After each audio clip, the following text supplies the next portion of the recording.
All right, so we're live, and this is Stories Live. So today is October 20th, 2021. Yeah, well into the pandemic party at this point. And so tonight we have kind of a relatively short lineup because unfortunately Karen Lynn was not able to make it tonight, but um we have Julia Allen, who will be reading with us, and Steve Anderson, who has been on here pretty frequently as well. And we also have a brand new person to the show, Bess Van Rennen Mayer, and and Shannon Lawrence, of course, is our headliner for spooky stuff tonight. So tonight it's Beyond Your Philosophy, which is basically the theme is kind of celebrating all the strange and spooky and eerie things that um, we encounter, especially, around Halloween time.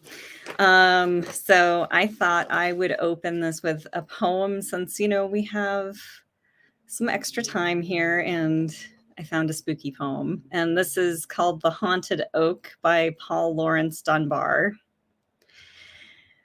Pray, why are you so bare, O bough of the old oak tree? And why, when I go through the shade you throw, runs a shudder over me? My leaves were green at the best, I trow, and sap ran free in my veins, but I saw in the moonlight dim and weird a guiltless victim's pains. I bent me down to hear his sigh, I shook with his gurgling moan, and I trembled sore when they rode away and left him here alone. They'd charged him with the old crime and set him fast in jail. Oh, why does the dog howl all night long? And why does the night wind wail? He prayed his prayer and he swore his oath, and he raised his hand to the sky, but the beat of hoofs smote on his ear, and the steady tread drew nigh. Who is it rides by night, over the moonlit road? And what is the spur that keeps the pace? What is the galling goad? And now they beat at the prison door. Oh, keeper, do not stay. We are friends of him who you hold within, and we fain would take him away from those who ride fast on our heels with mind to do him wrong. They have no care for his innocence, and the rope they bear is long. They have fooled the jailer with lying words. They have fooled the man with lies. The bolts unbar, the locks are drawn, and the great door open flies.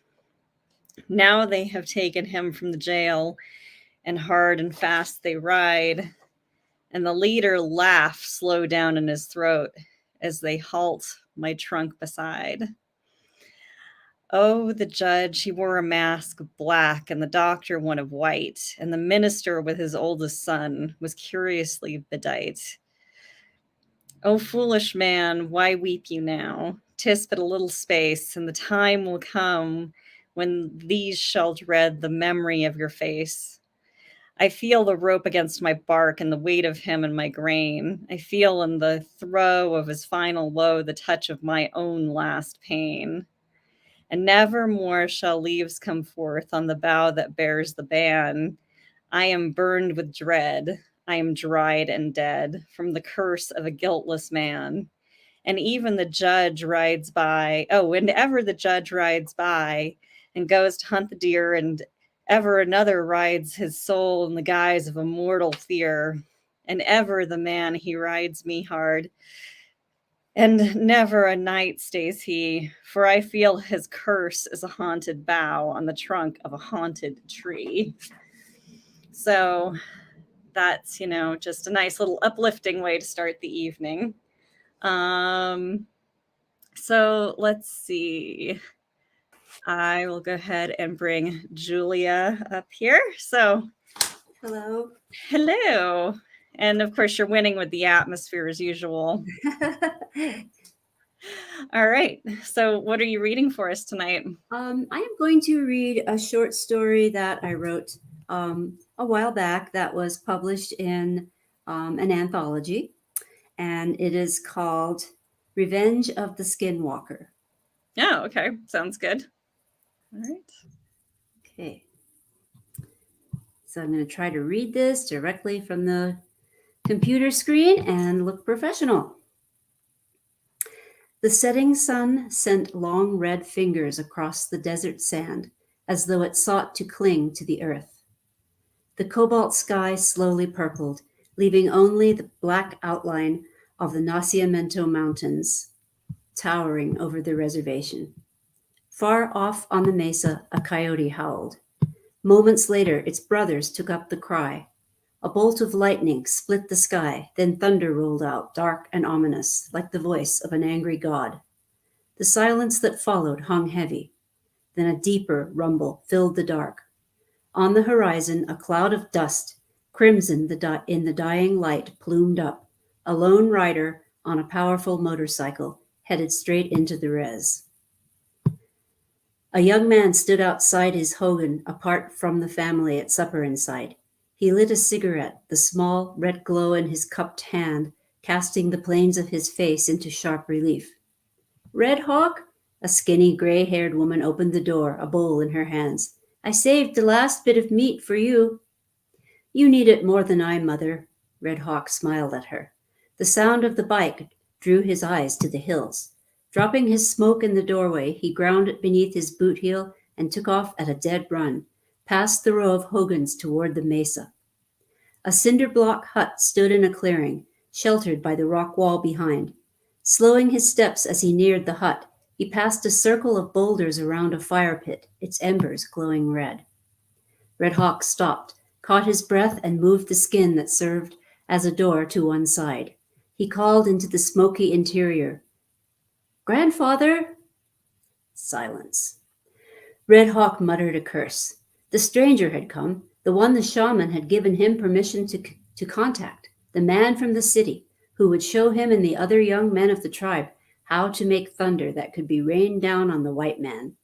Now the old man was sleeping, or in one of his trances. Impatiently, Red Hawk shifted his weight from foot to foot, peering into the darkness inside the hut. The voice was inches from his ear. What is it, boy? Red Hawk managed not to jump back. He'd learned not to show how it startled him when the shaman used his medicine to appear out of nowhere without a sound. The man's here, the one from NIA. Bear of the Dawns gave him a contemptuous look. I sensed his coming. I will have words with him before he meets with you and your hot-headed friends. He pushed past Red Hawk and stood, meaty arms folded across his barrel chest. In a tribe near starving, Bear of the Dawns was well fed. The bike throttled down as it neared the outskirts of the settlement, its throaty rumble becoming a purr. Ayah, Harley Davidson! Red Hawk's voice was envious. I should have one of those.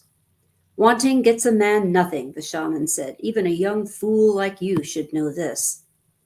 The stranger rode slowly down the dust road between the hogans to the clearing, where he dismounted, shaking loose a long black leather duster. With a booted foot, he knocked the kickstand down.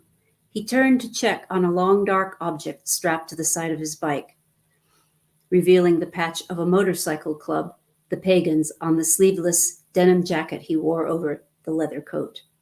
A breeze lifted the man's long black hair. He turned to face the hut beyond the fire pit and the two men standing outside, nodded to them, then strode forward. Bear of the Dawns met the stranger's eyes. In the light from the hut's interior, they glowed a clear green, flashed gold, then back to green. The shaman noted the markings on the stranger's face, tattoos visible only to one who had the sight. Ayah, the one that was foretold, the son of the Dark One. Behind his back, he made the sign of the sun with his right hand. Grandfather, the stranger's voice was low and deep as he used the honorary title. He stuck out his hand. John Black. Bear of the Dawns gripped the hand. A wave of electricity burned through him, nearly causing him to step back. Grimly, he held fast. I will need all my medicine for this, but if I can turn this one from his evil ways, I will take his power. For the Dine, for the people, for this tribe. Hell with that, for me. I am Bear of the Dawns. Have you eaten? John Black's eyes shifted to the young man and lingered. Not since sunup. Bear of the Dawns followed his gaze. My grandson, Red Hawk. Again Black extended his hand. Red Hawk took it. The two of them locked eyes. Red Hawk opened his mouth to speak, but no sound came out. Go and fetch food and drink, the shaman snapped. Red Hawk blinked and shook himself, then moved off in the direction of the Hogans. Bear of the Dawns held the deerskin aside and waited. The stranger made no move to go inside. Another sign. Enter, John Black, he invited. We will smoke. Black preceded the shaman through the entrance, waiting as the older man turned up a kerosene lantern hanging from the roof. The shaman seated himself in an armchair upholstered in cracked black leather, the only modern furniture in the hut. A low wooden table and a battered folding metal chair were the only other furniture, apart from a mattress spread with animal furs against the back wall. Dried herbs hung from the ceiling. The walls were covered with animal skulls and skins, jackrabbits, coyotes, lizards, and snakes. Shelves held glass jars of many sizes and shapes. A staff leaned against the shaman's chair, feathers and rattles bound to it with sinew. From a deerskin bag around his neck, Bear of the Dawns withdrew a clay pipe and a smaller skin pouch. He gestured to the metal chair. Sit. Tell me of your journey. John Black sat on the chair, watching the shaman pack the pipe with dried herbs. Not much to tell. I left New York for these parts 3 nights ago. You travel by night. Your skin is pale, untouched by the sun. The shaman struck a match and lit the pipe. He puffed, held in the smoke, then blew out a ring which hovered in the air between them. Less traffic at night. Black took the pipe and drew in the smoke. Your grandson sent me word of a situation which needs my expertise. Bear of the Dawns made a face. He and his friends are young. They seek justice. There is none for the red man. Medicine is a far greater power than the science of war. Bear of the Dawns observed John Black with a keen eye. What think you of my smoking mixture? Black handed back the pipe. Sage, Jimson weed, and other plants. The shaman's lips curved in a thin smile, one which didn't reach his eyes. So you know medicine. Some. Then here is my offer. Come to me each night after you meet with the young bucks. I will teach you medicine, herbs to take you farther on the path. John Black was silent for a time. What do you want in return? Bear of the Dawns set down the pipe. My grandson has no interest in medicine. Teaching is a joy this old man has not tasted. Then I accept your gift with thanks. 5 days had come and gone since John Black's arrival at the res. He'd only planned on spending 4 nights, time enough to pass on the technical knowledge and training to the young men of the tribe. A trip to the heart of the desert the previous night for a practice session gave him confidence. They knew what they were doing.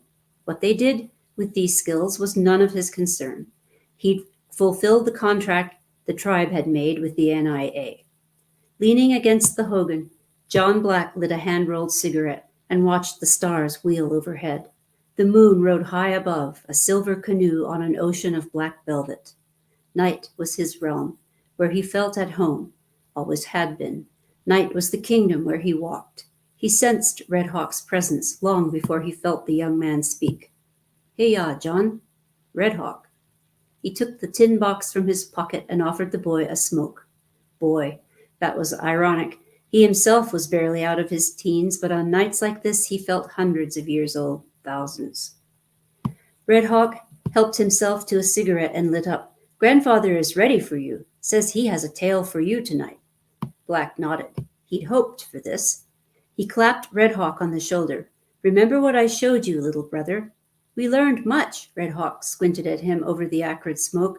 Wish you could stay a while. We could use your help. My job here is done. Got others to do. Besides, this ain't my fight. Red Hawk nodded, staring up at the stars. Grandfather says you could be a great medicine man. John Black showed no emotion in response. Not the kind Bear of Dawns would have me be. I belong to no pack, no tribe. I am a tribe of one. They smoked in silence. Atop the mesa, the coyotes yipped and howled. A door in one of the hogans opened, spilling a cone of light onto the red earth. Red Hawk? The voice was soft and feminine. You out there? Black grinned. Don't let me keep you, brother. Red Hawk stubbed out his cigarette. Ah, Brother John, all the women in the tribe, even the old crones, follow you with their eyes. The smile disappeared from John Black's face. I am no mate for a woman of the Dine, or any woman. Red Hawk stared at him. Why not? The fire burning in the pit by the shaman's hut flared up, sending a column of smoke skyward. Bear of the Dawns was signaling his impatience. Good trails, brother, until we meet again. John Black took another hand roll out of the tin and passed it to Red Hawk. Then he was gone into the darkness. Bear of the Dawns sat upon the dirt floor of the hut. The table before him contained a black pottery bowl filled with a dark brown liquid in which the sputtering light of the kerosene lamp overhead was reflected. On a small brazier beside the table, the sweet scent of burning sage wafted into the air. Sage and toadflax. John Black's eyes narrowed. So the old shaman had some knowledge of the ritual of the change. He suppressed a smile, knowing that he needed neither herbs nor chats to shift his form. Wary of the shaman's plans, but determined to finish his business, he nodded a greeting and sat on the ground across from his host. Bear of the Dawns put his gnarled hands on the table, one on either side of the gazing bowl. The tale I tell you tonight is forbidden knowledge, John Black, one that belongs to the shaman for the use of the tribe. John Black spoke without emotion. And you want to tell it to a man who belongs to no tribe. Ayah! The shaman held up his right hand in the sign of the sun. Though you are not of the Dine, walking stranger, still you may turn from the black road to the red. Eyes glowing with unearthly fire, Black formed an answering gesture with his left hand, index finger and pinky up, thumb and other fingers meeting in his palm, the sign of Vur. Tell me your tale, old man, he growled. My path is my own. The two locked eyes in silence, broken only by the hiss of the burning herbs and the howl of a lone coyote out on the mesa. At last, the shaman nodded. First, we will drink to Coyote, the trickster. This is his tale. He raised the bowl to his lips and drank, then held it out. The trickster. Black bowed his head before the bowl, his enhanced senses detecting a mixture of rum and gunpowder, a formula with which he was familiar, one he'd had during his training in Brazil. Yes, the trickster would approve of this. Accepting the bowl, he drank and set it on the table. Hear and attend, Bear of the Dawns intoned. Long ago, there lived a young man of the people. His parents died before he grew to be a man. So he had no rite of passage, no blessing from a shaman. He lived alone and unfriended. The others of his tribe shunned him.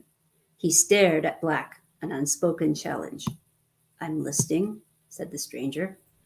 The shaman's brows lowered. He passed his days smoking Jimson weed and dreaming. He took no part in the doings of the tribe. One night, he wandered out onto the mesa, and there he met Coyote. John Black's spine tingled. Know you what he said to Coyote? Bear of the Dawns demanded. That he wanted to be like him, to hunt alone, to kill, and to be free. The shaman nodded. Just so. Coyote laughed at him. He said no man could ever be like Coyote. Black's lips curved in a smile, but the young man persisted, and so Coyote set him a test. Am I right, grandfather? I am no grandfather to you. Bear of the Dawns turned his head and spat on the floor of the hut. Not just one test, but 3. First, he told the young man to fast for 5 days, no food and no drink, as he, Coyote, often had to do when he hunted the plains. He succeeded at that, Black said. What of the other tests? The shaman sat back. Coyote told him to do things no man of the Dine would want to do, to befriend 2 animals our people shun, a snake and an owl. And worse, he told the young man he must treat with the dead. So he did as Coyote said. He found a rattlesnake and an owl and made pets of them. What of the dead? Again, Bear of the Dawns made the sign of the sun. The young man's desire to be like Coyote was great. He was not afraid. He lay down in the graveyard and spoke with the dead. Then he returned to Coyote and told him he had done these things. Yet there was one more test, Black stated. Tell me what it was. The old shaman leaned forward. In a voice like dry grass rustling in the wind, he said, he ordered the young man to kill a member of his tribe to show that he would truly walk alone and apart as Coyote. Black nodded slowly. He did not falter from that task either. He chose a member of his own family, Bear of the Dawn said, his own brother, and slew him. Then he returned to Coyote. Coyote was pleased. He said, you have met the terms of the bargain. Now I give you the heart of Coyote, the body of man, and the mind of animal. You shall walk with men by day and with animals by night. Owl, raven, hawk, and snake are your only friends now. You shall be my voice in the land of the living. My force will enter your body. I call you Skinwalker. The brazier flared up, sending sparks into the air. John Black got to his feet and bowed to the astonished shaman. Thank you for this tale, Bear of the Dawns. Then he turned to go. That is all you have to say? I must go and walk on the mesa and meditate on this wisdom. Swiftly he left the hut. On his way to the sleeping quarters, he couldn't help grinning. The tale was not merely the origin of the rituals. It contained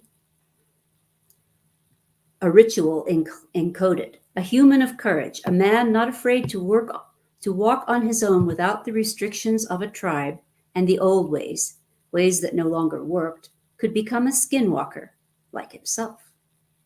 To know this formula was a great gift. Reaching the hogan, he spoke a polite greeting to the woman stirring corn pudding on the stove. Then he went to his cot and began packing the saddlebag with his few belongings. The door of the hogan creaked, then swung shut. Black cursed, guessing she was on her way to the shaman to report that he was leaving. He buckled the bag and drew out from under the cot a straight sword in a black sheath. Taking a stance, he drew the sword, then performed the 9 cuts, silently repeating the mantra which was his personal code. Resheathing it reverently, he donned the black coat, his pagan's vest, and made for the Harley. He strapped the leather bag to the back of the bike and clipped the sword into the brackets where it always traveled. Footsteps alerted him. Hey-ya, John Black. The deep rumble of Golden Eagle, Bear of the Dawn's second in command, penetrated the dark night. Bear of the Dawns would see you again. Black turned to face his foe. Nothing less could he consider him at this point. To what end? Golden Eagle's glance slid away. He has a blessing way to give you. John Black exhaled slowly. He finished securing the bag and the sword, then straightened. As you say, brother. He followed Eagle on foot toward the shaman's hut. This time, there lay on the table only one item, a narrow strip of coyote fur.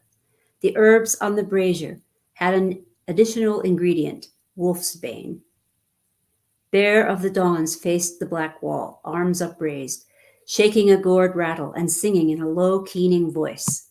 The shaman had begun the rite of the enemy ghost way. As he smelled the herbs and heard the words of Bear of the Dawn's incantation, Black growled. His humanoid body itched, burned, waiting for his will to break apart and to become the beast within, the demon wolf. The old shaman turned to face Black. Now is the time. Now will I turn you from the black road and cure you of the wilding way. I asked for no cure, shaman. I will do this with or without your consent, lone wolf. John Black's skin burned and tingled, his blood rising, his fur bursting forth. Nails became claws, teeth became fangs. He had no choice now but to strike. With a roar, he leapt at Bear of the Dawns. Ayah! The shaman, unable to complete by right what Black could accomplish merely by will alone, threw himself against the wall, shouting for his henchmen. Take him now! Half humanoid, half demon wolf, Black leapt forward as the 3 attackers emerged from the shadows. With a swipe of his clawed paws, he tore out the throats of the first two, leaving them drowning in their own blood. He pressed forward, seeking his foe. Aware of running feet and voices outside the hut, he was not deterred. He sank his claws into the third man, a burly fellow blocking his way to Bear of the Dawns, and bit deep. The screams of agony inflamed his blood rage. He threw the man aside, snarling, and seized the cowering shaman. Bear of the Dawns, you steal resources from your tribe and borrow power from your gods to use as your own. The markings on Black's face twisted like snakes on the sand. His eyes glowed red as his fangs extended. You are no shaman. You have damned yourself. Now face your death. No, spare me! Bear of the Dawn's voice sounded more like a girl's than a grown man's. Grandfather! Red Hawk's shout was followed by the sounds of shotguns being primed. The shaman's remaining guard burst into the hut, guns blazing. My son, an unearthly voice pierced the red haze, filling his vision. Abandon this fight. Leave this place now. John Black summoned every ounce of control he'd learned in the rainforest from the Nagual to keep the full shift from coming on him. Though he could ride as the dire wolf, he stood a much better chance of outrunning his foes in humanoid form. Uttering a mighty growl, he burst through the four attackers and out into the night toward the Harley. They followed on foot, firing at him. Most of the shots went wild. A blast hit him in the back, then another. The force of the shots nearly dropped him to his knees. There was no pain at first, only icy cold. Behind him, he heard them reload their weapons as he reached the bike. Climbing on, he fired it up and tore out of the res toward the cliff dwellings in the distance. High above the desert floor, John Black braked the Harley and lay it down in the dust. He crawled off, catching his breath, aware of hot blood running down his back. His pursuers had fallen away far behind. The moon turned the cave dwellings in the cliff walls to black, impenetrable pits. Behind him, a wall of Anasazi petroglyphs formed strange, otherworldly runes. Black had a passing knowledge of the ancient language, but their meaning was elusive. Lightheaded from blood loss and pain, Black gazed out over the edge of the mesa. Cacti on the desert floor extended arms toward the night sky as if in supplication. This place where he'd found refuge had seen no living soul for centuries. Of that, he was certain. A hot wind sent dried bristlecone pine needles skittering over his dusty boots. Breathing deeply, John Black crawled to the wall. Using the stones, he climbed to his feet and held his palm over the sigil nearest him. A multitude of voices flooded his conscience. We are the people. These are our bones. Come into our kiva if you be a friend to the dead. Bear of the Dawns and his warriors would fear to enter such a place. Black moved out silently in search of the kiva of the dead, passing the mouths of caves that had seen the ancient ones cooking fires, heard the echoes of long-dead children's laughter and the haunting notes of a clay flute. Beyond the dwellings, he came to a mesa overlooking the valley far beneath and halted. A circle, stark and bare, about 9 feet wide, lay amid a carpet of bones, skulls, long bones, ribs, smaller ones. He had reached the kiva of the Anasazi. Lightning split the sky, leaving a faint trace of sulfur in the night. With the last of his strength, John Black took off his dusty boots and walked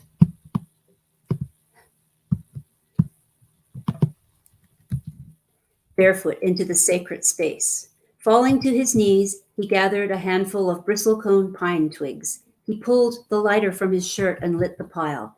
The tiny blaze did nothing to stave off the bone-chilling cold of the mesa and the deeper cold within his body, spreading to his arms and legs. The blood lost from the gunshot wounds to his back had been great, and the high-speed chase had used up the last of his reserves.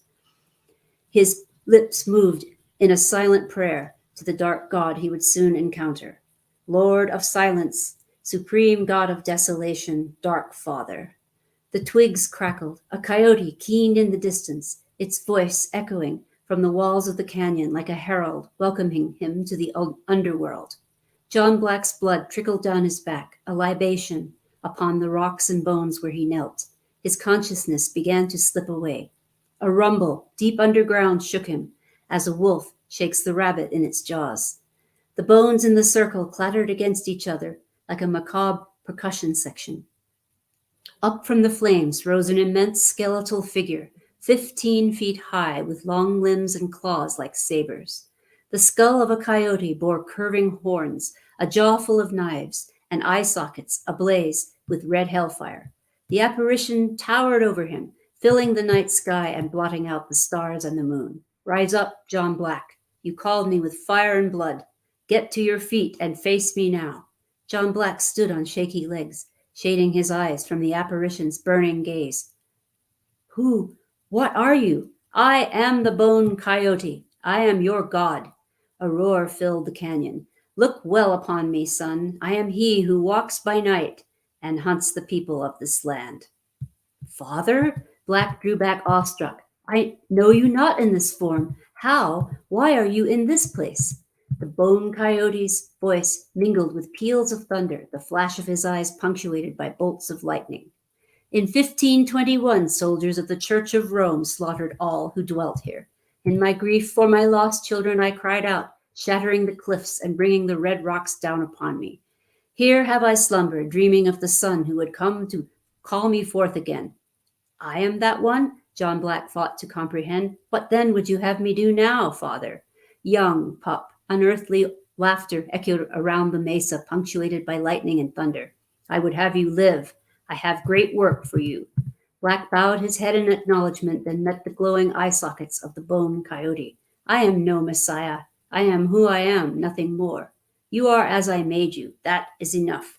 The specter extended bony hands over John Black's head. Feel now my power within you. Go now, escape your foes, go east toward the valley of the snake. Live and spread the tale of the skinwalker to all the lost ones, that they may also find power. Squeezed between two of his henchmen, Bear of the Dawns pounded on the front seat of the rusty Mustang. Ayah, the Dark One is getting away. Can't be. He was shot more than once. Gold Eagle twisted the wheel as they wound up the switchbacks toward the Anasazi ruins. I go any faster, we'll go over this side. Red Hawk gripped the dashboard. Grandfather, he's right. Black was half dead when he left the res. Fools, the old shaman shouted. Look on the rise. That dust is his bike. The car crested the hill and spun out into the mesa, throwing up a cloud of dust. There, waiting for them, was a creature taller than the canyon walls, more terrible than any tale told at the campfire. A skeletal horror with claws that raked the sky, a nightmare in blood and flame with the head of a coyote, a head with curving horns and fangs like daggers. Father Sky and Mother Earth, Gold Eagle screamed. Then it was upon them, tearing the roof of the car off with its talons. The five bailed out of the car, gibbering in terror. The bone demon seized Gold Eagle by the head and tore it off with a roar that shook the canyon walls. Red Hawk threw himself to the ground. The demon reached out and with one swipe opened the chest of the man behind him, pulled out the heart and held it aloft, then threw the heart into its jaws and shredded it. Bear of the Dawns grabbed his grandson by the shirt, dragged him toward the edge of the mesa. He threw the blanket around his shoulders over the two of them, chanting furiously, then shouted, "Jump!" He and Red Hawk plummeted off into space, leaving the third henchman screaming his agony to the four winds. Black rode east, the wind in his hair, gripping the handlebars in grim determination to carry out the Bone Coyote's orders. As the sky began to lighten, he came to a small house on the outskirts of a reservation. He pulled up outside and released the throttle, falling to the ground. He was dimly aware of two men standing over him. Last thing we need is some shot-up white man on the run, snarled the first. He ain't a white man, nor a red one neither, said the second. He ain't a man at all. He bent down and helped John Black to his feet. Come inside, Brother Raven. The house was small, but warm from a fire going in the adobe fireplace. Held upright by the taller man, Black fought to stay conscious until he felt himself lowered onto a bed of furs before the fireplace. Then the dark overtook him. Take this, Brother Raven. It is what you need. The taller man lifted a clay cup, steaming, to John Black's mouth. The scent filled his nostrils, blood, warm and fresh. He growled low in his throat, felt the fangs shoot out into his mouth. Dear, he managed. Give me. Struggling onto an elbow, his claws sank into the furs. The human held the cup to his lips. He drank deep. The blood was good. The Bone Coyote had promised he'd live. Holy shit, Tommy Lee, the older one said. What the hell is he? He's a skinwalker, come to teach me the way. I seen it in the smoke. Tommy Lee didn't take his gaze from the wounded Black. He ain't gonna hurt us. Black drank deep, then with an effort forced out, many thanks. Name's Tommy Lee. This here's Mike. Lay back down on your side. He set the clay cup down and checked the dressings around Back's Black. You lost a lot of blood, Brother Raven, but I reckon you'll heal. Black slept through the day, waking as the sun set. Again, Tommy Lee had fresh blood for him, which he drank down, thanking him. You up to talking yet, Brother Raven? Well, you don't waste any time. What do you want to learn from me? My brother works with the white man's justice. Tommy Lee looked out the window at the mountains. But there ain't much justice in it, if you ask me. Not in the courts and not with the tribal police. John Black sat up with a grimace. You're not wrong. Seems to me someone ought to bring some justice down on them that needs it most. And you think you're that man? Tommy Lee took another dipperful of deer blood from the pot simmering over the fire and topped up Black's cup. He met his eyes. I think I could be. That's the first lesson, to believe in yourself. Blank drank again, then offered the cup to his host.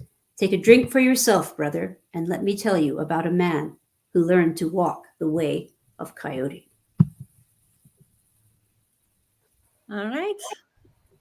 Most excellent, Julia. Thank you so much. Sorry, that was a little longer than I thought it was going to be, but thanks. It's okay. It was fun. So, yes, I will thank you very much for the story. And everybody seems to have appreciated it as well. So thank you so much. All right. So next up, we have Steve Anderson. So hello, Steve. Oh, you are. Oh, now you're unmuted. Yes. Okay. Hi, how are you? Good. How are you? Good. Tough act to follow, but I'll do my best. Okay. Well, I'm sure you underestimate yourself. You'll be fine. So, yeah, what have you got for us tonight? Okay. This is another story in the series of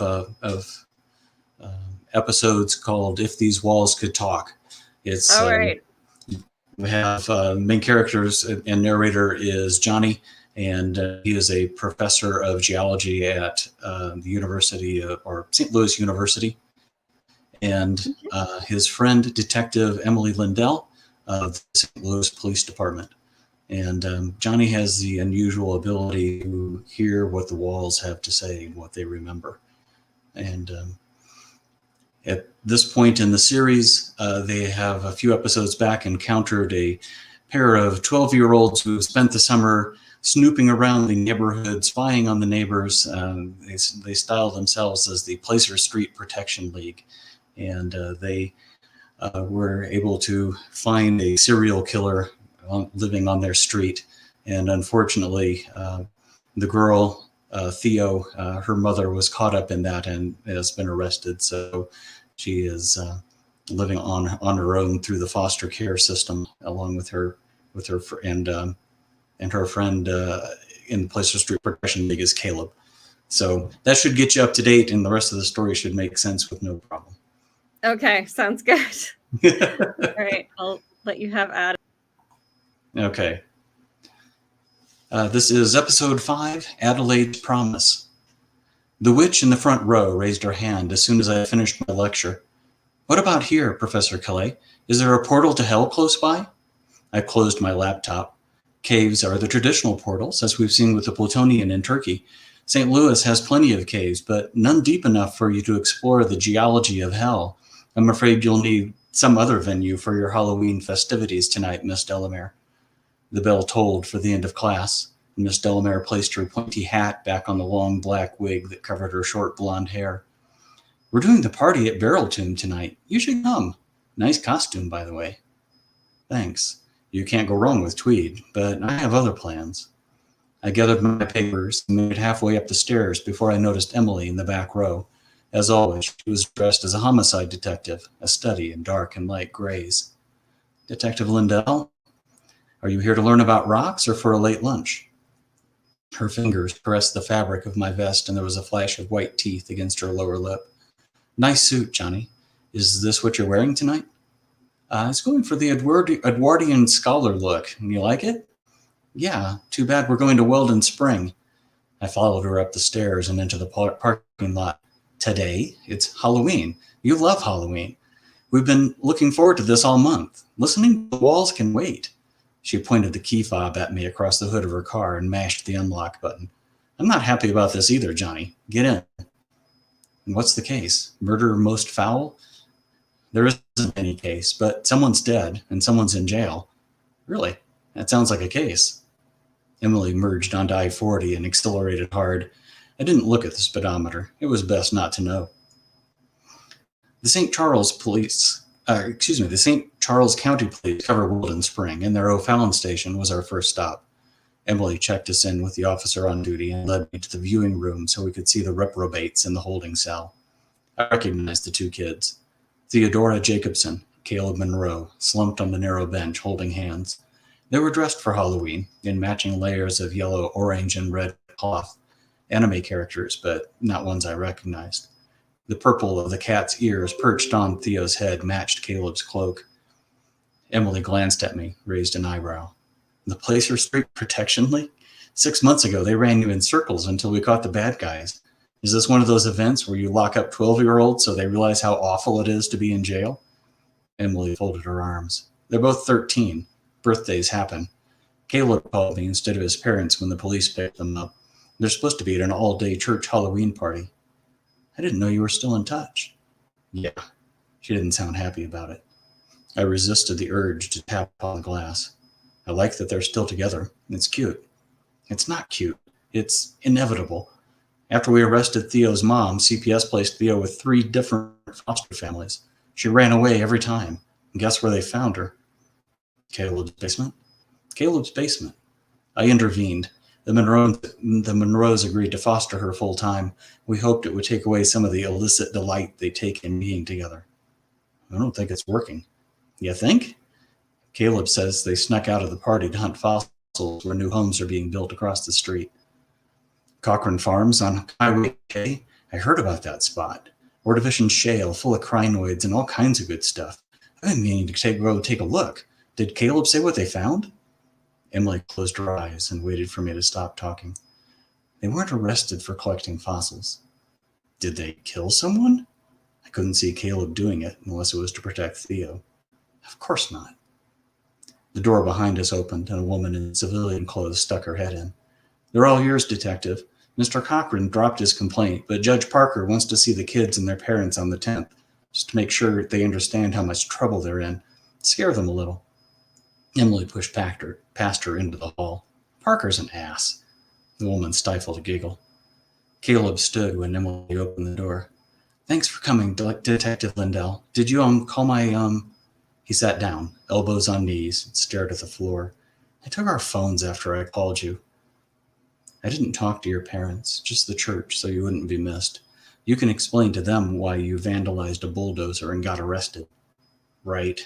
Caleb didn't look up. And now we're missing the party. I'm sorry, Theo. Theo put a gentle hand on his back. It's all right. Tell your dad we found a corpse with a bullet hole through its head. You know, the truth. You found a what? I asked. Emily waved her hand dismissively. They found a skeleton in an old grave. It wasn't a grave. Caleb got to his feet. It was more like a basement. There was blackened wood scattered around too, like there was a cabin and it burned down. I talked to Mr. Cochrane, Emily told him. He called it a grave. His family has owned that land since the 1800s. Finding forgotten burial plots isn't uncommon. Theo seemed to know me for the first time. Have you seen it, Professor? Maybe you could look.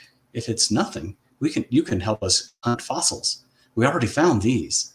She dug in her pocket and handed me 4 pieces of crinoid stem. I turned them in my palm. And these are really nice. There are tons of them where we found the body.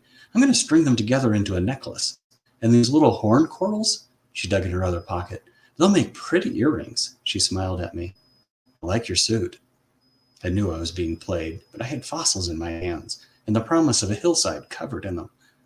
Emily, we should go see it. It's a construction site, not a playground or a dig. I told Mr. Cochrane I'd keep them away until he can relocate the body. Caleb took a step toward Emily, and I realized he'd grown enough in the last 6 months to look at her eye to eye. You can't let him do that. It's not a grave, it's a basement. And he wasn't buried, he was murdered. There's a hole in his head right here. Caleb tapped between his eyes. You can see the bullet inside his skull. The bulldozer we disabled was going to fill in the hole with the body still down there. Caleb lowered his voice. They were going to build somebody's house on top of him. Emily looked to me for support, but the Placer Street Protection League already had me hooked. We have to go, Em.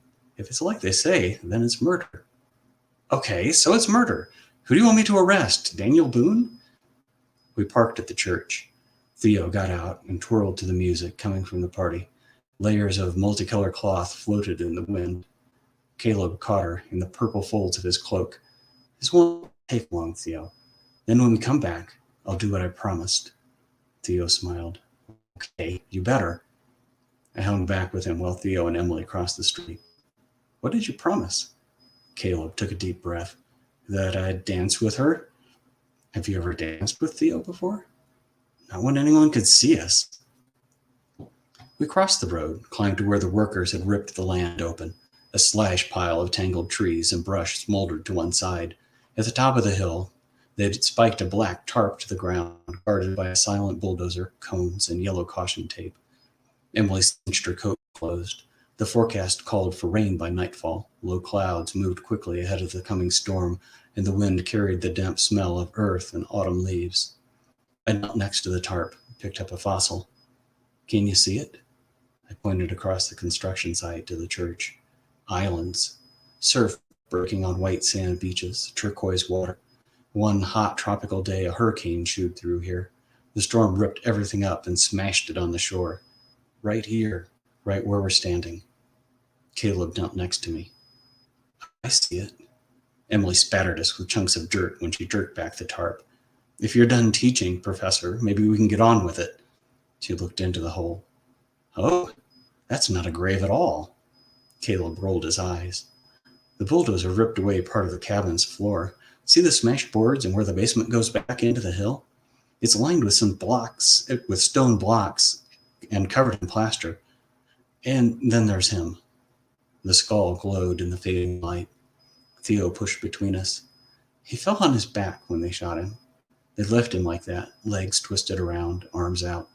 He's been waiting for someone to help him all this time. We couldn't just leave him. Emily had her phone out. Who are you calling? I asked. It's 4:00 on a Friday, Halloween, so people who are about to hate me. The St. Charles police, the coroner. She scrunched her eyes closed at the pain it was causing her. Mr. Cochran, to tell him he lied to me and I'm pissed about it, and to tell him his construction schedule is going to slide big time while the county archaeologist checks for historical significance. Emily paced while she talked, one hand gesturing. Caleb and Theo zigzagged away, eyes on the ground, hunting fossils. The skull held my attention. The extra hole between his eyes called to me. I yelled to Caleb, You said you saw the bullet. How'd you get down there? Jumped. It's only 5 or 6 feet. The walls are rough enough that you can climb back out. He's really strong, Theo added. My knees are not 13 anymore, so I carefully lowered myself over the edge. Caleb looked down at me. Do you need help? There's some cool stuff in a staircase under where the ceiling's intact, but watch your head. It's low. You and Theo go look for fossils. I'll only be a few minutes. Wood shelves by the stairs held glass jars, their contents black with age. Plaster and whitewash had once reflected the light of the lantern still hanging from a joist. There was a presence in the walls, dim and lonely. I turned to face the body sprawled on the dirt floor, my feet where his killer had stood. Police and archaeologists would soon overrun the site, arguing over procedures and evidence, while Mr. Cochran pushed to get his crews working again. If I waited, the memory might be lost forever. I touched the cold plaster. There were layers of nothing, long years of darkness, cold winters, hot summers, the company of spiders. I reached for the last of the light, flipping back through the seasons to when the lantern burned bright. A young man placed jars of freshly canned peaches on a shelf. He seemed barely older than Caleb, with a thin fuzz of beard and pale blue eyes set in a pale, thin face. Peach juice stained his white shirt, and he'd scorched one cuff. He set a bowl of peach slices on the dirt floor next to a scrawny dog. There you are, Cody. I told you I'd reward you for bearing with me. It wasn't so easy as the book made out, but look at this. Peaches. Grown from my trees, sitting on my shelf.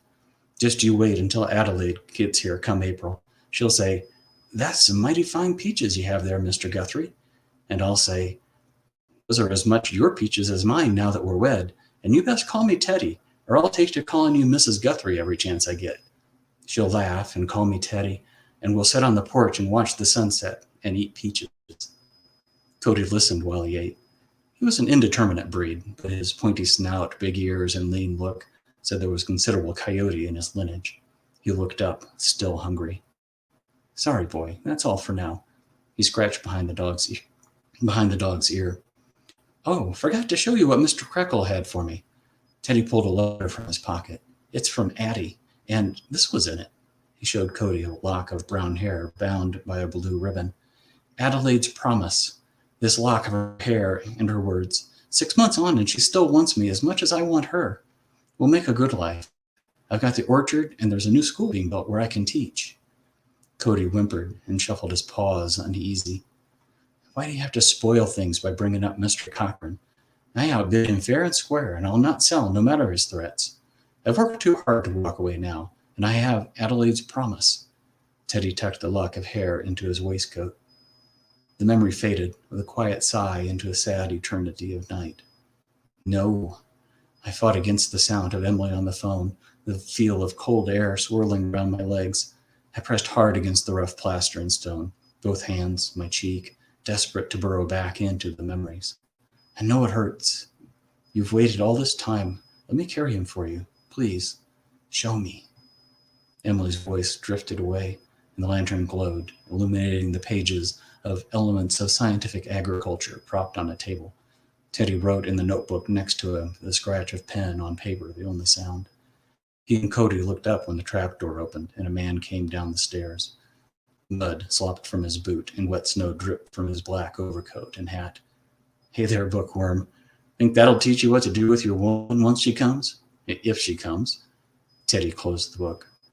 "What do you want, Mr. Cochrane? We talked in town this morning. My answer hasn't changed."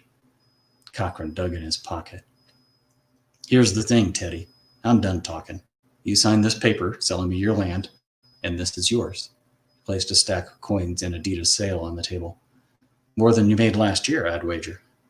Teddy seemed more tired of the game than scared. "Or what?" Cochrane pulled a pistol from inside his coat. "I kill you where you said. Keep the money, and I burn the shack to the ground. Might just do it anyway, the mood you've put me in." Teddy glanced down, and Cody stared back at him, and it was as though an understanding passed between them. Teddy took the coins and tossed them into the air.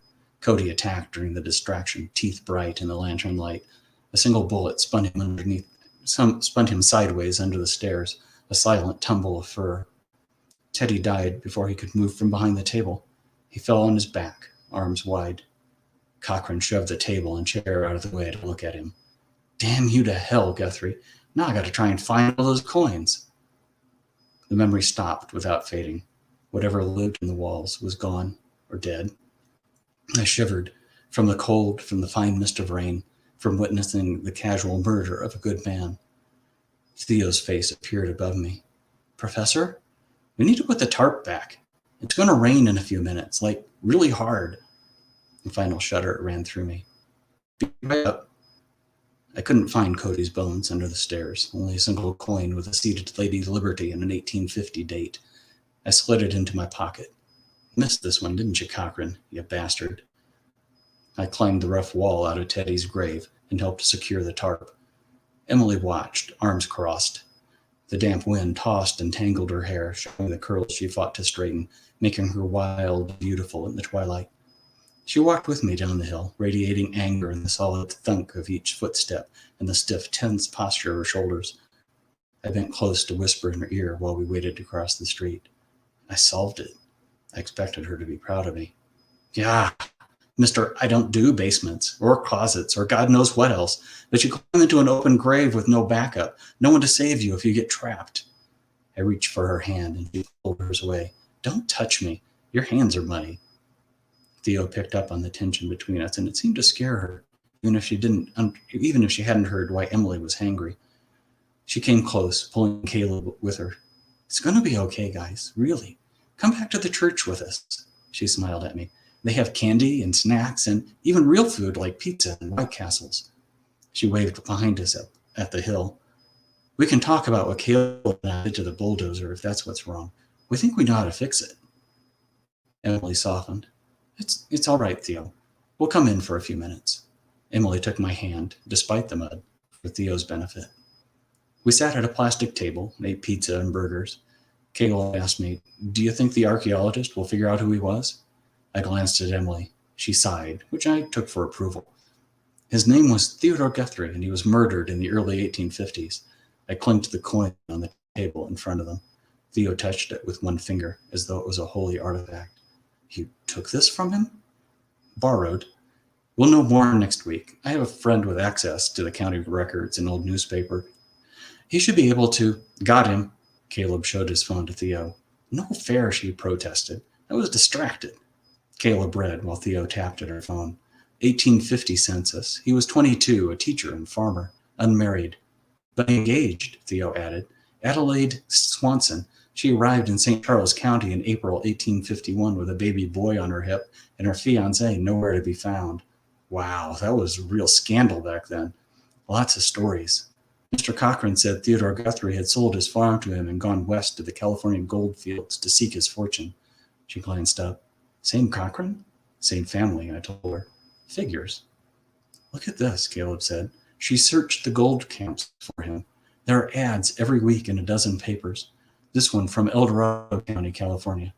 1852. 5 years later in Placerville. Caleb scrolled. 10 years, she's still looking, camp by camp, and every ad is signed Adelaide's Promise. Theo put her head next to his, sniffled. He was here the whole time, not able to tell her. Click that one, Caleb. Wedding announcement from 1862. It says, Miss Swanson, known hereabouts for her poignant Adelaide's Promise advertisements, married Patrick Hulliman, a railroad surveyor from Sacramento, Sunday last. Mr. Hulliman has taken employment with the AT&SF Railway, and the family will be leaving the Golden State for more settled environs back east. We wish Mrs. Hulliman, her son, and new husband every happiness. That's it. I can try the BNSF archives, but you remember what happened last time. Theo nodded. Homeland Security. I don't want to talk to them again, ever. I turned to Emily. How did they do that? She shrugged. You have your magic. They have theirs. Theo wiped her eyes and held her hand out to Caleb. Dance with me. Caleb went with her. I watched them sway to a slow song, arms around each other. Emily? I know. I need to intervene again. She reached across the table and took my hand. Her eyes were bright and shed tears. We'll talk about it later. For now, dance with me. Emily and I went to see Mr. Cochran a few weeks later. I recognized him from his billboards and from the same cold eyes I'd seen in the man who killed Teddy Guthrie. We entered his private office, a place of wood-paneled walls, thick carpets, and family mementos. I walked to a pistol displayed in a shadow box on the wall while he greeted Emily. Mr. Cochran joined me. That belonged to my ancestors, Colt model 1848. Like Mr. Cochran's eyes, I'd seen the gun before, shining in the light of a lantern on a cold night in 1850. I tapped the glass. It used a .31 caliber cartridge. You know your guns. I know this gun. A .31 caliber bullet was recovered from Theodore Guthrie's skull. The clock in the corner ticked 6 times before he answered. I counted them. I've read that sensationalist drivel in the Post-Dispatch. Are you accusing my family of murder? Emily had coached me. I was supposed to say no, but that was before we knew he'd mounted the murder weapon on his wall like a trophy. Emily spoke before I could answer. Of course not. The principal parties are long dead, and Guthrie died without progeny, despite what you may have read. There's nothing in the public DNA databases. And even if there was, no court will dispute your right to the land where you're building Cochran Farms. Mr. Cochran smiled, a smug look, like a boy who'd successfully cheated on an exam. Then why are you here, detective? Not in my official capacity. I've been asked to present a petition initiated by the Placer Street Protection League. Cochran laughed. The two 13-year-old kids who hacked my bulldozer? What nonsense are they up to now? They have 3 demands and over 500,000 signatures on their change.org petition. People are watching what you do next. Cochrane's smile slipped away. Go on, let's hear it. 1. You pay for a historical marker telling the story of Theodore Guthrie, and you install the plaque on the hill where his body was found. 2. That the shale outcrop on the hill be preserved along with the fossils it contains, and that a trail and interpretive signs be installed. Cochrane shook his head. That would cost thousands to create and maintain. You know, I said, your Colt has a rifle barrel and there are striations on the bullet we found. I wonder if they match. Tick, tick went the clock. A trail and signs. Okay, what else? Emily gave me the warm look that means she loves me. The development's name shall be changed from Cochrane Farms to Adelaide's Promise. Cochrane looked at us, angry, like a boy caught cheating on a test. Adelaide's Promise it shall be. But you keep those kids away from me from now on, or I'll have them arrested again. Understand? It was a bluff, and we both knew it. He didn't offer to shake our hands on the way out, but Emily kissed my cheek when the door closed behind us. And that's the end. All right. Thank you, Steve. So, yeah, another cool installment. And I guess I will let you, have a little break and bring Bess up next. So, hello. Hi. Yeah, so different, seeing you in this kind of context instead of, usually you're running the events. Yeah, I'm on the other end. Yeah. So, what's the story you have for us tonight? So, a little different. It's vaguely eerie, but definitely not, sci-fi or horror. It's a story about a renovated ranch, and the main character starts to notice some weird things about the ranch house. Okay, sounds good. I'll let you have. Okay, I'll just get started. The Renovated Ranch by Bess Van Rennen. The first time Tegan saw one, she was brushing her teeth. She caught sight of a figure in the mirror and froze. When it dawned on her it must be a trick of the light, she swiveled around. Only it wasn't a trick of the light. Someone, or something that used to be someone, was standing behind her in the bathroom, also holding a toothbrush. The woman had wavy brown hair and was wearing a long t-shirt as pajamas. She was waiting for her turn at the sink. Tegan stood in place, too scared to move, too scared to scream, as though caught in a bad dream. But maybe it was a dream. She'd seen something once about how to tell if you were dreaming or awake. You tried to turn a light switch off or on. She eyed the glossy wall plate, still free of finger smudges, less than a foot away. She could reach it in a half step. But if she was able to turn it off, then she wasn't dreaming the woman standing behind her, and she'd be in total darkness with her. All these thoughts raced through Tegan's mind in a matter of seconds. In the end, all Tegan did was take a step, and then another, until she was out of the bathroom. The woman gave a half nod and stepped forward, taking her place at the sink. As Tegan lay in bed that night, her husband, Kyle, newly her husband, only a little less so than the house, splayed out beside her. She convinced herself she'd imagined it, and so was able to fall into a deep, dreamless sleep. The next time it happened, she was watering the lawn in the little raised vegetable beds her husband had built in the back. The renovated ranch came complete with brand new sod, but not sprinklers, and the sod had started to turn a sickly yellow color. Tegan walked in bare feet through the wet grass to move the manual speaker from one side of the yard to the other. As she bent down, the grass tickled her ankles. A bug bit her calf. When she turned around, she saw not one, but two of them sitting in her Adirondack chairs.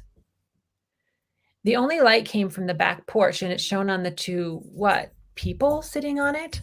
The porch light cast a yellow glow over two brown foreheads and noses, an old man and woman. Their foreheads were creased. The rest of their faces and bodies were swathed in darkness. The man had bags under his eyes and was smoking a cigarette. The woman's body was rounded. Except for the fact that Tegan could nearly see through them, she would have thought they were real. She would not walk by them, and she had no voice to call out for her husband, who was probably wearing earphones anyway, streaming Black Mirror on the couch. So she stood in place, staring at them as they gazed contentedly in front of them. As the minutes passed, the figures slowly faded and panic no longer surged through her body. When she couldn't see them anymore, she went back inside. The next morning, Kyle told her she'd left the sprinklers on all night. At first, she saw them only at night, which made sense to her. But as time went on, she saw them at all times. And once she saw a particular one, she would see that same one again, somewhere else in the house, always doing something confoundedly ordinary, like frying an egg. At first, she didn't tell Kyle, afraid he'd think she was crazy, afraid she was crazy, only the figures seemed so darn real. The fear that overtook her, causing her to freeze in place, her heart thudding in her ears, subsided with each one she saw. Once she walked by one so close their arms touched. She braced herself to feel ice-cold air brush against her, or nothingness. Instead, she felt the warmth of another body, all skin and blood-filled veins and muscle. Even as the fear subsided, she grew to hate them. She hated them for how quickly and drastically they changed her relationship to her house. When she first moved into her house, she met a neighbor, a blonde-haired woman a few years older than she was, at a neighborhood watch meeting. The woman told Tegan which house she lived in, and when Tegan did the same, the woman remarked on what a good job they'd done flipping it. Tegan bristled at the word flip, but the feeling passed, and Tegan agreed and said, "I love my little house." And she had. She'd loved the hardwood floors, the wrought iron staircase to the finished basement, the open kitchen, its quartz countertop and undermount sink, the little backyard and garage. The developer had painted the brick gray and installed natural wood shutters, and a similar style of wood framed the front door, which was painted robin's egg blue. Later, she hated them for how they changed her relationship with her husband.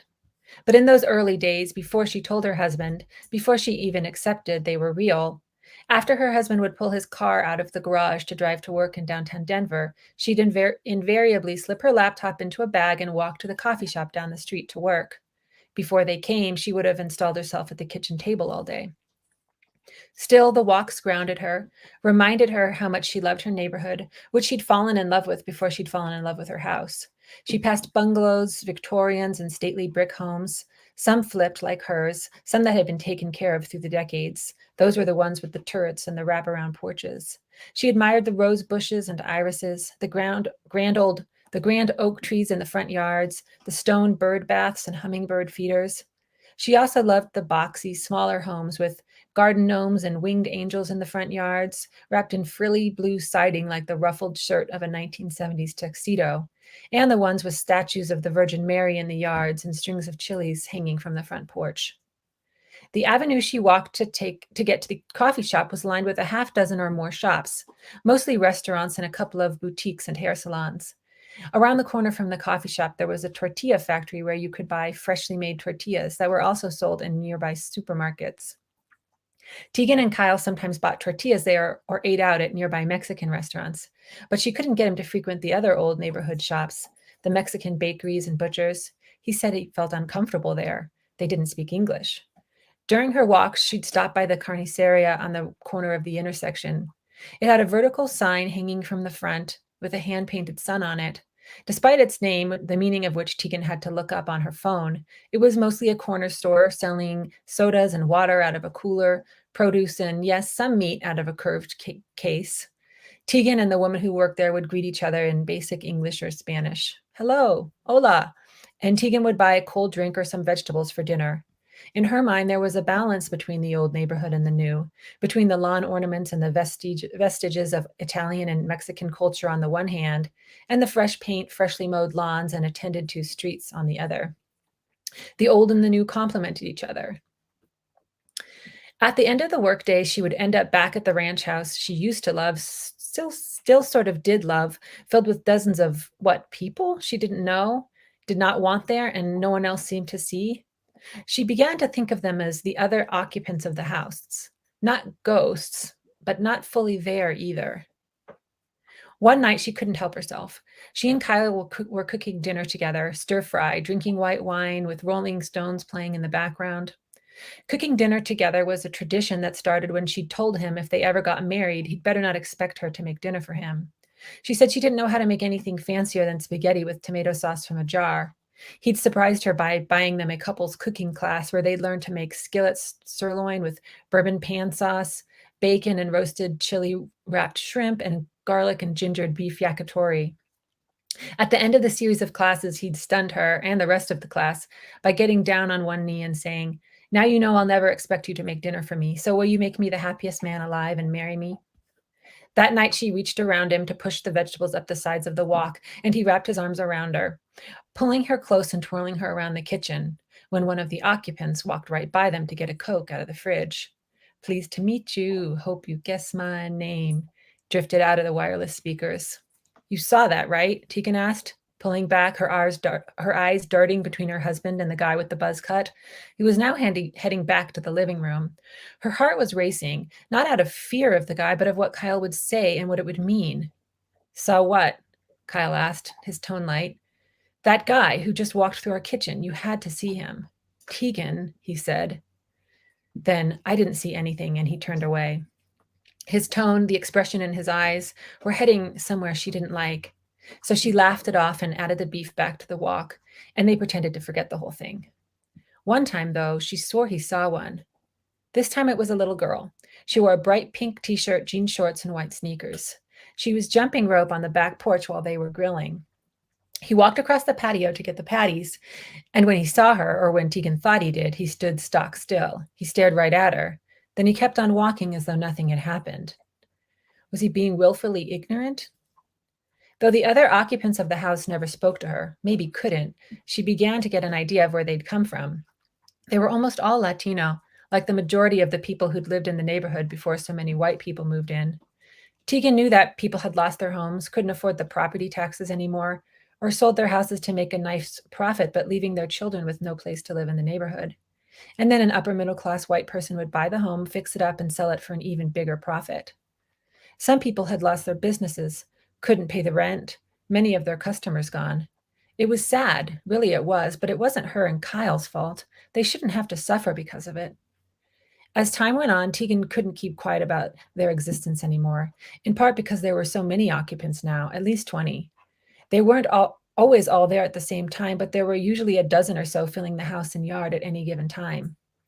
Kyle had just come home from work. She was too tired to make dinner, so he was cooking chicken in their new pressure cooker, a Christmas gift from his parents.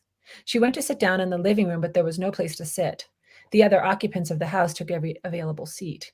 "This is freaking ridiculous," she said, her voice rising. "You need to leave, all of you." Her husband stared, his mouth parted. "Not you," she said, wagging at him, a finger at him through the window into the kitchen. "Them and them and them." Now she shook a finger at the couch and the love seat in the armchair. "I'm sorry this isn't your house anymore, but it isn't my fault. I didn't steal it from any of you. We bought it with our own money." The other occupants of the house stared at her. Her husband also stared, his blue eyes dark, somehow angry at her than the other occupants of the house. That was when her husband began staying at work later and later until one night he didn't come home. The hardest part was getting used to new routines, even spatial ones.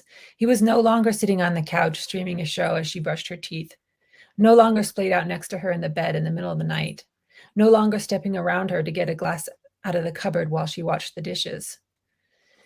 Where he once was, now there was air, or more occupants. One day she walked by the carniceria, and it was also gone. It was warm enough to warrant a soda for the walk home, only the building was empty, a tall chain link fence around it. She could just make out the coolers pulled away from the wall, standing empty. Tegan knew the entire building would be razed in a few weeks, and a 2- or 3-story apartment complex would be built in its place. The face of the woman who worked there flashed in Tegan's mind. She knew she'd never see her again either. Soon after, she stopped attending neighborhood watch meetings and started attending other meetings, ones to help keep people in their homes and save businesses. A councilwoman came to some of the meetings. Her family had sold their real estate office, which they ran out of an old bungalow, and the lot eventually became a boxy apartment complex. The councilwoman told them about a zoning change she was proposing for nearby commercial strips, where the ground floor of a new development would need to remain commercial. Tegan went to a farmer's market with 2 other group members, and they filled 10 pages with signatures in favor of the zoning change. Tegan was so proud, and also still living alone, so she showed the pages of signatures to the other occupants of the house. They remained stoic. She met a guy at one of these meetings, and eventually he moved in. To Tegan's relief, he could see the occupants. They continued to go to the meetings. The occupants were right, though. The efforts of the group were too late, her own efforts much too late, or the forces opposing them too powerful. It was as though there was a giant hand poised over the neighborhood. That giant hand had snatched up the older residents of the neighborhood, threatened others, all with no consequences. Then it sprayed everything with bleach until it was devoid of life. Tegan talked to Kyle from time to time. He lived in a new housing development on the outskirts of the city with his new wife and 3 young kids. Except the wife and the house weren't so new anymore, and the children not so young. One day, as Tegan returned home from an evening walk with her thick-bellied black lab, her eyes went to the peeling gray paint at the corners of the bricks. Spider webs formed in the window wells, which were filled with fallen leaves. Inside, she knew the wall plates were smudged with hundreds of touches. Next, her eyes went to the lawn ornaments. Over the years, she'd bought lawn ornaments of her own, inspired by her walks through the neighborhood. The first, a traditional garden gnome with a red hat and a long white beard. Next came a cerulean blue bird bath, butterfly garden stakes, and a copper lily wind spinner.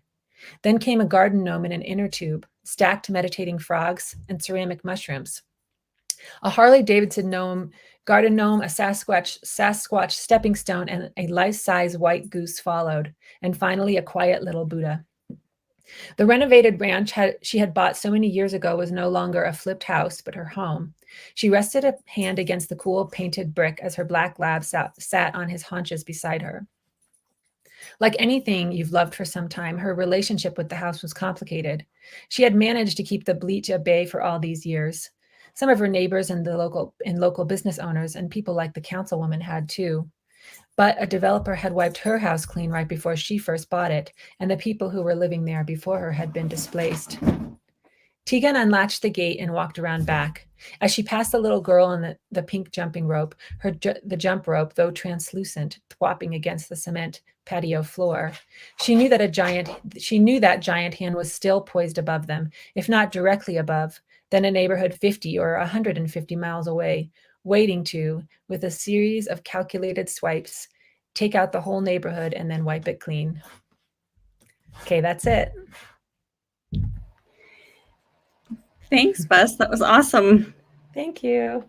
All right, so let's see. I will go ahead and bring in Shannon here.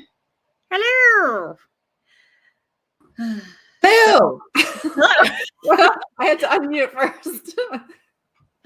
Yes, now we can hear you better. Well, you know, it helps. Yeah. So what do you have for us tonight? It is horror. But funnily enough, it was inspired by a comedy skit on like SNL or something like that years ago. So all right. they used Nice. the phrase and I was like, I need to use that phrase in something. So it's called Following the Rules, and it was first published in 18 Stories of Mischief and Mayhem from Underland Press. Cool. Okay. Well, Yeah. I'll leave you to it. Now I feel like I have to give a disclaimer that I have 4 cats since we just watched poor Bess's dog. So, you know, they'll do what they'll do. Okay. When the dark comes, I have to lock my bedroom door. That is when my night parents come out. I have to follow the rules. I've never met my night parents, but I've heard them. My day parents tell me to turn my music up and to sleep with headphones on. Sometimes they're louder than the music. It's not my fault. There was one night where I heard screaming. There was a lot of booming outside my door, and I heard it even when I kept turning my music up. I heard a lady crying. She said, "No, no, please, no, no." It sounded like she was right outside my door, and I wanted to open it and see if she was okay. Maybe she was hurt. When I got a bee sting, I said no. I cried too. But then there were growls. My door went clang, clang, clang, clang, clang, clang. I heard choking sounds and more growls. I got in bed and put my pillow over my head. I did a little hum too, and it felt tickly on my mouth. My day parents say I'm never to look outside or open my door or windows. There are bars on my windows, so I don't understand why I can't open them. I don't understand why I can't open my door either. My door is very thick. When I knock on it, it goes clang, clang. It smells like pennies, but it's dark gray, not penny colored. I guess that means it's metal, but not the same kind as my pennies. The lock is thick and slides all the way across the door and into the wall. I know it's locked when it goes dong and vibrates in my hand for just a second. Sometimes things hit the wall. One time, something tapped behind my bookshelf. It scared me so bad, I peed my panties. I was warm when it went down my legs, but then my feet and legs were cold and wet. It smelled icky too. I took off my nightgown and wiped myself off with it, then I put it on the floor where the wet spot was so it could clean it up. When my day mom came in the next morning, she didn't even get mad.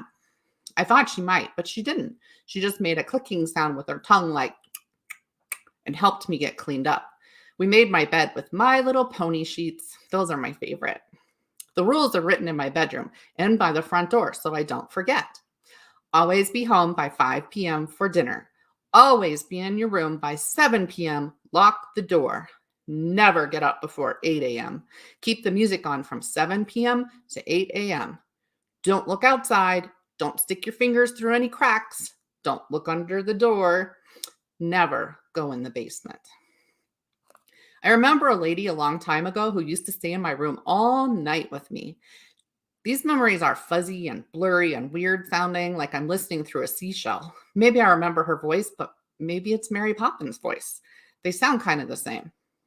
The lady was nice. She looked like grandmas look in books. Her hair was white, and she had dark round glasses that made her eyes look double big. She always had on a skirt and a sweater. The only difference between her and book grandmas was that her hair was long and flowy like Rapunzel, and she never put it back in a round thing on her hair. I like to touch it. Even though the looks and sounds are blurry, the softness of her hair isn't. Sometimes I close my eyes and touch my hair and pretend she's there with me, especially when I'm the scaredest. One day, the not grandma lady opened the door. I told her that was on the list, but she said she needed to check that she thought someone might be hurt. She told me to close the door and turn the music loud. I was listening to Disney songs. I closed the door and made the lock go dong, and then I turned up the music. I kept turning supercalifragilisticexpialidocious up more and more and more because there were screams, loud screams, not like just bee sting screams. Something hit my door, clang, clang. I put my blanket over my head and sang Circle of Life real loud with the music. I screamed it. I sang all the songs like that until my throat felt scratchy and my voice got whispery. Then I went to sleep. The not grandma lady wasn't there when I woke up, or when I went to bed again, or when I woke up again. No more pretty white hair or big glasses eyes. My day mom said I was old enough to follow the rooms on my own, so no more nanny. I read to myself until I go to bed. There are lots of books in my room, and my day parents get new ones all the time. Sometimes I have a bedtime hot chocolate party with my dolls and stuffies. My day mom makes me special hot chocolate with a bowl of marshmallows, and she puts them on the table in the corner of my room. Then she kisses me on my head and tells me, remember the list. It's right there on my wall. I would have to be stupid to forget it. Or a baby, and I'm not a baby. I'm a big girl, 6 years old. I don't understand why she says that to me all the time. When she says it, her mouth is crinkly with a smile, but her eyes look scary and they don't crinkle. My day dad says goodnight to me too, most nights. He comes in all stompy fast and he gives me a big hug. He says, see you in the morning and listen to your mom. Then he walks away stompy fast and pulls the door closed. I can hear him through the door, but his voice sounds funny. I want to hear it lock. I lock it. Dong. His feet go stompy fast down the hall, then down the steps, and it's music time. One time, I asked them why I can't see my night parents. Don't they like me, I asked. They don't really like anyone, honey, my day mom said. They're cranky and scary, so it's best you stay away from them. How come I have to lock my door? It keeps you safe, said my day mom. Isn't our house safe? It is during the day, but not at night. Can't my night parents keep me safe? No more questions, my day dad said. He sounded angry. His voice was barky. Mom smiled at me, and this time her eyes crinkled. I wish my eyes were pretty blue like hers, but they're not. They're green like grass, like day daddy's. A different day, I asked for a picture of my night parents, but my day mom said they don't like pictures, so they don't have any. Maybe someday I can look under the door and see my night parents. Nobody will know I looked. The only reason I haven't yet is because I get real nervous when I think about it and when I walk near the door. The kids at my school only have one kind of parents. I asked my best friend if they were day parents or night parents. Her face got all frowny and confused, and she said, "They're the same both times." That's weird. I guess not everyone gets two kinds of parents. The basement door is like my bedroom door. I like to knock on it when I walk by because it's daytime and it's less scary to make it go clang clang during the day. At night, that sound is too loud and it makes me feel afraid. It's too loud in my room, but in the open, wide kitchen, it doesn't sound so big. The lock is just like mine too, but it has a key lock in the middle of the handle. Sometimes I touch the handle all cold in my hand and I try to turn it. It feels slippery and it makes my hand smell like pennies too. My day mom doesn't know, but sometimes I poke things under the basement door. Not my fingers. That's against the rules. But popsicle sticks are not against the rules. Wrappers are not against the rules. Leaves are not against the rules. A yunky smell comes under the door sometimes. It smells like the garbage can if my dad doesn't take it outside for a lot of days, mixed up with the smell when someone hits an animal and it stays by the side of the road until it's all big and swelled up. I smelled that one time. When I asked my day mom about it, she lights a candle. Her favorite one smells like cookies, spicy, sweet. Then she tells my dad, it's time to clean the basement. Her face is very serious and frowning when she says it. He puts big black plastic bags, paper towels, and a white spray bottle by the door, but he never goes down there when I'm home. Today I went to my best friend's house. Lori's basement had a great big TV set with a shelf full of cartoon movies. We could watch whatever we wanted. She had toys down there too, lots of them. We played jump rope and checkers and dolls and dress up. I wish I had a box full of neat dress up clothes. She even had princess dresses. Mine was pink and shiny and I kept it on even when we played jump rope. The crown fell off my head, but it didn't break. Maybe my day parents don't want to get me to watch the big TV in our basement. I bet my night parents would let me. They don't tell me to read the rules. They don't yell at me or ground me. I bet my day parents want me locked in my room because they're afraid I'll like my night parents better. My night mom is probably super beautiful. My day mom is pretty. Her hair is shiny black and her skin is like milk. I like to touch it because it's smooth and soft. She smells like flowers. But my night mom might be even prettier. My night dad could be strong like Popeye or the Hulk. If he was all big muscles like that, he would carry me everywhere. He would build me a tree house. My day dad has muscles too, but they aren't as big as my night dad's might be. Maybe when I hear them making noises at night, it's because they're playing fun games.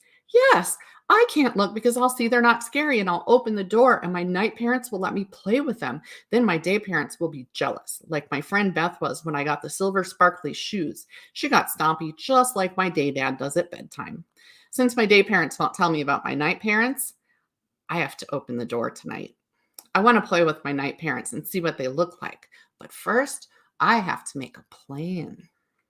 It's almost time to go upstairs for bed now. The tea kettle whistles. Tonight is a hot chocolate night. I can already taste it. Sticky sweet with marshmallows and chocolate. I bet my night mom would like a cup for her too. I'll save her some. My day mom gets the hot chocolate ready in a pot. She adds 2 big ice cubes. Plop, plop. I get the bag of marshmallows and put them in a little bowl. They're soft like sponges and I squish one. Day mom isn't looking, so I pop it in my mouth and smoosh it between my teeth. You ready to go upstairs? She asks me. I don't open my mouth. She picks up the tray and I follow her. The marshmallow is sugar melty in my mouth and I poke it with my tongue. It's still squishy, but it feels different. In my room, she puts the tray on my table. We sit on my bed and she brushes my hair. What are you going to listen to tonight? She asks. I don't know. I think maybe road trip songs. I feel like singing Clementine. That's a good one. When she's all done, she puts the brush in its drawer and smooths my hair behind my ears so she can kiss me on the cheek. I love you, she says. I love you too. Remember the list. I do. Then she gets up and moves to the door. Dad comes in. Stomp, stomp, stomp. He gives me a hug and says, see you tomorrow morning. See you, I say. Stomp, stomp, stomp, goes Dad. Smiley smile, goes Day Mom. They pull the door close. My dad's voice says, lock it. Dong. Stomp, stomp, stomp down the hall. I turn on my music and play Clementine 2 times. I sing with it and twirl it around. It's a sad song, so I put my hands together like I saw in a movie once so I can look sad too. My hot chocolate is super chocolatey tonight.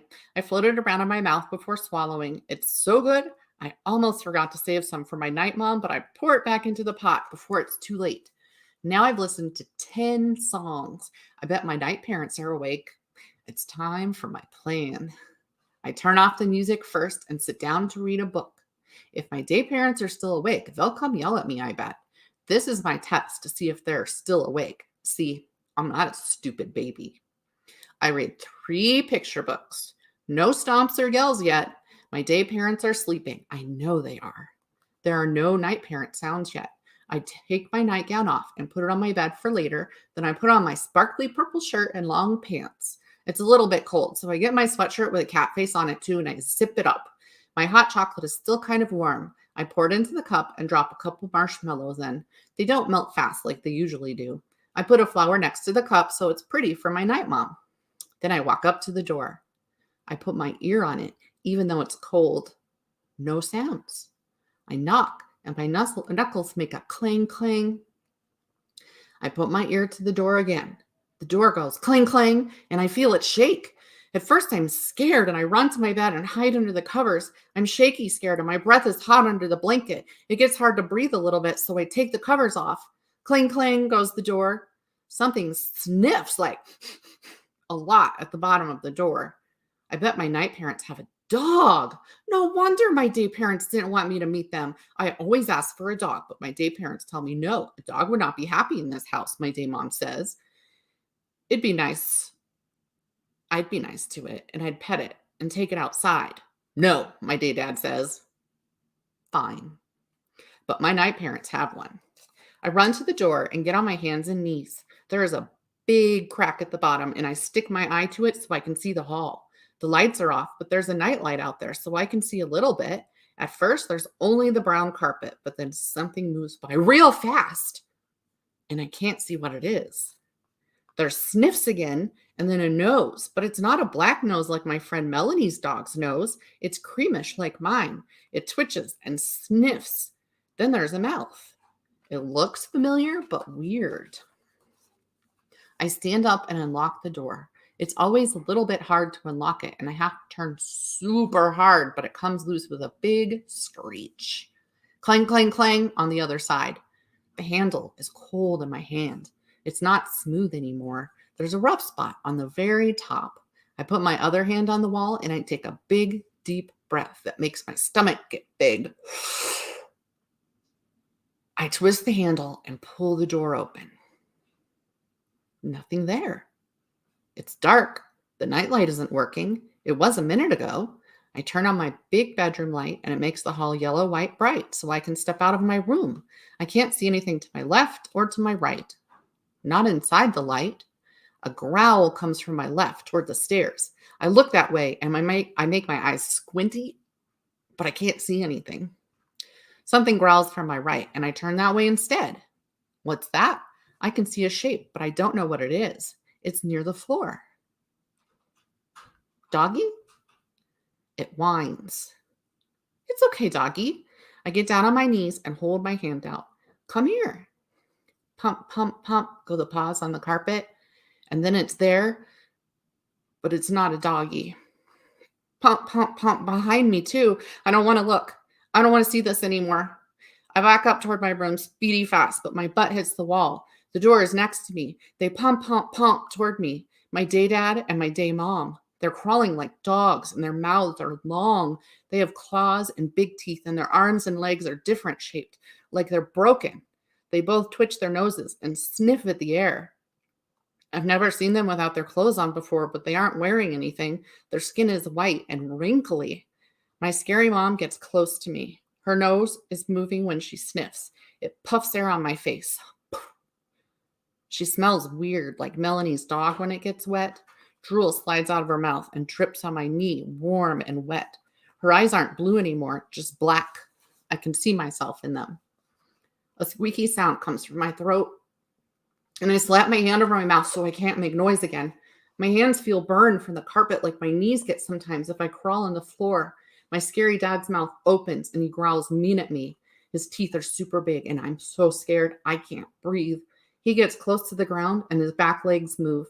I've seen kitties do that before they jump. I put my hands down and crawl until I'm all the way inside my room. Scary mom doesn't follow me. Scary dad keeps growling. I stand up and I grab the door. My scary dad jumps and I scream, but the scary mom jumps in front of him and knocks him down. She snarls like a wolf did once in a movie, all big teeth and frightening sounds, her lip curled up. Scary dad tries to run around her and she bites him. I slam the door with a big, loud clang, dong. The door is locked and I lean my ear against it. I hear whines and growls, scratching. All I can smell is pennies. I taste them too. I turn on Clementine as loud as it will go. It makes my ears shake inside. The music feels like my heartbeat, and I think maybe my heart is beating to the song now. I try to breathe slow because my head feels black inside and it's hard to breathe. I climb into bed and pull the covers up over my head, but I leave a crack so fresh air can come in. Tomorrow, I will follow all the rules.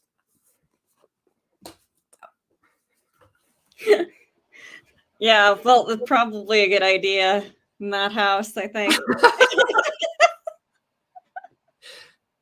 It was like some weird skit where somebody was at dinner with their parents and then like their new parents, their night parents came to take over and sit with them. And Oh my God, that's messed up. Well, okay, so let's see. We got all our peoples here. Let's see. What shall we talk about? Well, I went to RMFW this past weekend. I don't think anybody else here went though. No. Okay. So let's see. Well, I don't know. Let's just kind of go down the line here. We can start with Shannon. What are your plans for Halloween? well, I have teenagers, so that's kind of, I know at least one of them won't want to go trick-or-treating, but the other one might. So let's wait and see. And I finally have a clown costume, so I'm hoping to get to wear that. And we've got some disturbing decorations going up, but not true, like super disturbing, because I like the little kids to come up and trick or treat. Gotcha. Yeah, you don't want to go too far. Like, I know we saw this thing that they were advertising at. Oh, maybe you actually. I don't know if it was you or Sue Mitchell. Someone shared the thing. Like Home Depot had this guy who was like a grave digger or something, but he was like just a skeleton, so he would be like, and have him out there on the lawn. But Jason said it was too expensive. I think he was really saying was that he didn't want to scare the crap out of all of our neighbors, so we didn't go for that. But if I were a millionaire, there would be so many of those decorations I got though. Oh yeah, just for my office. Yeah, I mean, I need that in my life. I mean, and why just stop at Halloween? I mean, just have them in the office all the time, Right. There's stuff all over in here. Yeah, I mean, it makes sense. Yeah, so what about you, Julia? What are you doing for Halloween? Well, in past years, I used to go to New Orleans every year for Halloween and take place in the vampire balls they had there, which at one time there was as many as 5 or 6 Halloween weekend on the 4 nights of the weekend. So that was a lot of fun, but didn't go last year, obviously because of COVID. And this year, I think the Anne Rice Ball is taking place, but no others. So probably a quiet evening, handing out full-size candy bars to the little ones. And hopefully none of my decorations are too spooky. And then, of course, later that evening, I will be at work because I'm a working witch. And Samhain is a big night. Nice. Okay, well, so Bess, what are your plans? Oh, you're also, okay, yes, now you're unmuted. Well, we're going to stop by Julia's house since she's handing out full-size candy bars. I have 2 younger kids, 6 and 8, so we're probably going to trick-or-treat this year. Last year, we were able to trick-or-treat because people had amazingly, even people without kids, made those really cool like chutes where they would put the candy in the chute so you could socially distance and still trick-or-treat. Oh, nice. It was really nice. So probably just, trick-or-treating and maximize the Saturday, Sunday whammy of Halloween. Sounds good. Yeah. What about you, Steve? Passing out Halloween candy. I need to go buy more. I've gone twice now and bought like the big bags at Costco, but people keep eating them here in the house. Somehow they just keep disappearing. So we have to buy a few more.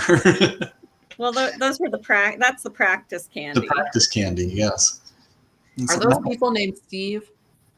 No, not so much me. My problem is that I've got my daughter and her husband staying with us temporarily, and in between them and their friends and my wife, it's the chocolate goes pretty quickly.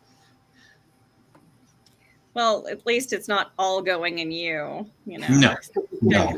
Sadly, I'm allergic to chocolate, so I'm immune to that. I know, it's a terrible thing. That's where we all express shock. Yes. Oh my God. Well, I mean, chocolate does make me swell up in different directions, but I don't think that's an allergy. I think that's calories. So let's see. Well, I don't want to keep anybody, too late, because I know, it's the season for horror movies, and, we've all got people waiting for us and everything. But, I really do appreciate everyone showing up and, reading such great stuff. And, I definitely hope that everybody here is willing to, come back at some point in the future.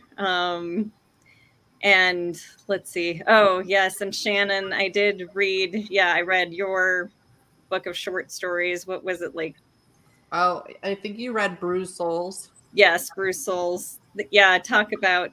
I mean, I know that some people were really freaked out by the story you just read, but I mean, there is like some.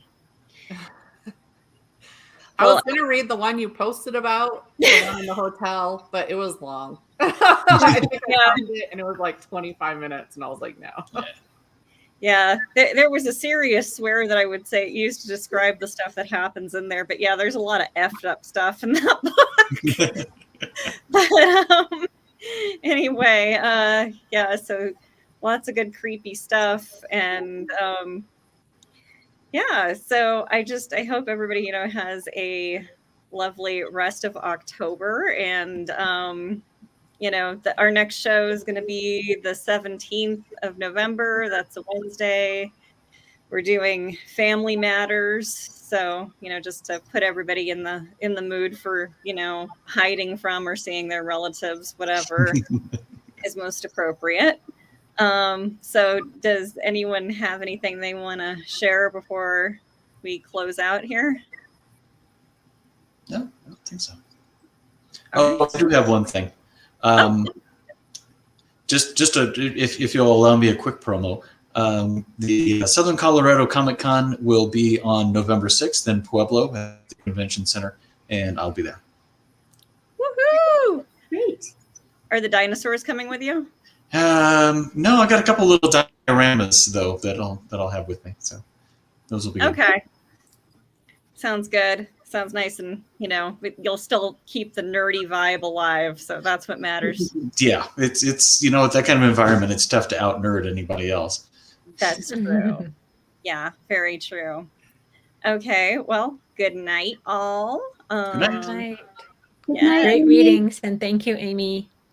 Thank you. Yes, thank you for hosting. All right, so yeah, that's our show for tonight.